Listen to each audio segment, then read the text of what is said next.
Planning is the process of thinking about and organizing the activities required to achieve a desired goal. Planning involves the creation and maintenance of a plan. As such, planning is a fundamental property of intelligent behavior. This thought process is essential to the creation and refinement of a plan, or integration of it with other plans. That is, it combines forecasting of developments with the preparation of scenarios of how to react to them. An important, albeit often ignored aspect of planning, is the relationship it holds with forecasting. Forecasting can be described as predicting what the future will look like, whereas planning predicts what the future should look like. The counterpart to planning is spontaneous order. Planning topics, psychological aspects. Planning is one of the executive functions of the brain, encompassing the neurological processes involved in the formulation, evaluation and selection of a sequence of thoughts and actions to achieve a desired goal. Various studies utilizing a combination of neuropsychological, neuropharmacological and functional neuroimaging approaches have suggested there is a positive relationship between impaired planning ability and damage to the frontal lobe. A specific area within the mid-dorsolateral frontal cortex located in the frontal lobe has been implicated as playing an intrinsic role in both cognitive planning and associated executive traits such as working memory. Disruption of the neural pathways, via various mechanisms such as traumatic brain injury, or the effects of neurodegenerative diseases between this area of the frontal cortex and the basal ganglia, specifically the striatum, may disrupt the processes required for normal planning function. Individuals who were born very low birth weight and extremely low birth weight are at greater risk for various cognitive deficits including planning ability. Neuropsychological tests. There are a variety of neuropsychological tests which can be used to measure variance of planning ability between the subject and controls. Tower of Hanoi, a puzzle invented in 1883 by the French mathematician Émile Lucas. There are different variations of the puzzle. The classic version consists of 3 rods and usually 7 to 9 discs of subsequently smaller size. Planning is a key component of the problem-solving skills necessary to achieve the objective, which is to move the entire stack to another rod. Obeying the following rules, only one disc may be moved at a time. Each move consists of taking the upper disc from one of the rods and sliding it onto another rod, on top of the other discs that may already be present on that rod. No disc may be placed on top of a smaller disc. Tower of London is another test that was developed in 1992 specifically to detect deficits in planning as may occur with damage to the frontal lobe. Test participants with damage to the left anterior frontal lobe demonstrated planning deficits. In test participants with damage to the right anterior, and left or right posterior areas of the frontal lobes showed no impairment.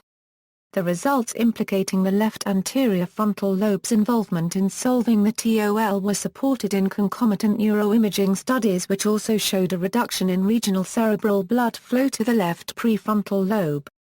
For the number of moves, a significant negative correlation was observed for the left frontal area. That is, subjects that took more time planning their moves showed greater activation in the left frontal area. Planning and public policy. Public policy planning includes environmental, land use, regional, urban and spatial planning. In many countries, the operation of a town and country planning system is often referred to as planning, and the professionals which operate the system are known as planners. It is a conscious as well as subconscious activity. It is an anticipatory decision-making process that helps in coping with complexities. It is deciding future course of action from amongst alternatives. It is a process that involves making and evaluating each set of interrelated decisions. It is selection of missions, objectives and translation of knowledge into action. A planned performance brings better results compared to an unplanned one. A manager's job is planning, monitoring and controlling. Planning and goal setting are important traits of an organization. It is done at all levels of the organization. Planning includes the plan, the thought process, action, and implementation. Planning gives more power over the future. Planning is deciding in advance what to do, how to do it, when to do it, and who should do it. This bridges the gap from where the organization is to where it wants to be. The planning function involves establishing goals and arranging them in logical order. Planning process. Patrick Montana and Bruce Charnow outline a three-step result-oriented process for planning: choosing a destination, evaluating alternative routes, and deciding the specific course of your plan. In organizations, planning is a management process, concerned with defining goals for companies' future direction and determining on the missions and resources to achieve those targets. To meet the goals, managers may develop plans such as a business plan or a marketing plan. Planning always has a purpose. The purpose may be achievement of certain goals or targets. Main characteristics of planning in organizations are: planning increases the efficiency of an organization. It reduces the risks involved in modern business activities. It facilitates bring the available time and resources. The concept of planning is to identify what the organization wants to do by using the four questions, which are: where are we today in terms of our business or strategy planning? Where are we going? Where do we want to go? How are we going to get there? Types of planning. There are many types of planning. See also: automated planning and scheduling, balanced scorecard, collaborative planning, forecasting, and replenishment, futures studies, planning fallacy, project management, strategic planning, time management, references. Further reading: Allmendinger, Phil and Michael Gunder, 2005, Applying Lacanian Insight and a Dash of D-R-D and Deconstruction to Planning's Dark Side, Planning Theory, Volume 4, ppA 87 a €112. Das, J.P., Beinot C. Carr, Rorno K. Parilla. Cognitive Planning, The Psychological Basis of Intelligent Behavior. Sage Publications Private Ltd. Illustrated edition.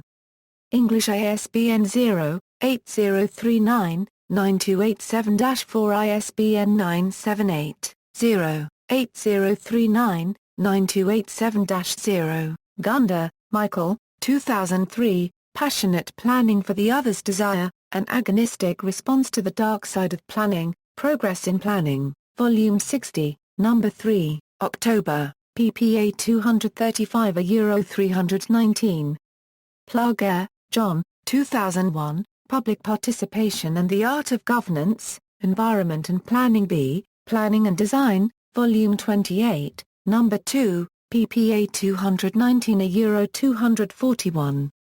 Roy, Ananya, 2008, Post-Liberalism, On the Ethico-Politics of Planning, Planning Theory, Volume 7, No. 1, ppA 92 a €102. Tang, Wing-Xing, 2000, Chinese Urban Planning at 50, An Assessment of the Planning Theory Literature, Journal of Planning Literature, Volume 14, No. 3, ppA 347 a €366.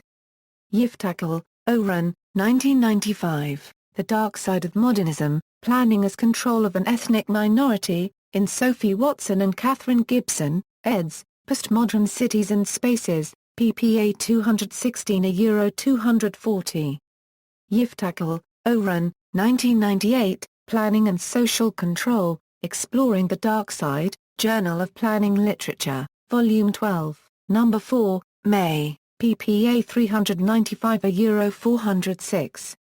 Yiftakal, Oren, 2006, Re-engaging Planning Theory? Towards Southeastern Perspectives, Planning Theory, Volume 5, No. 3, ppA 211 a €222.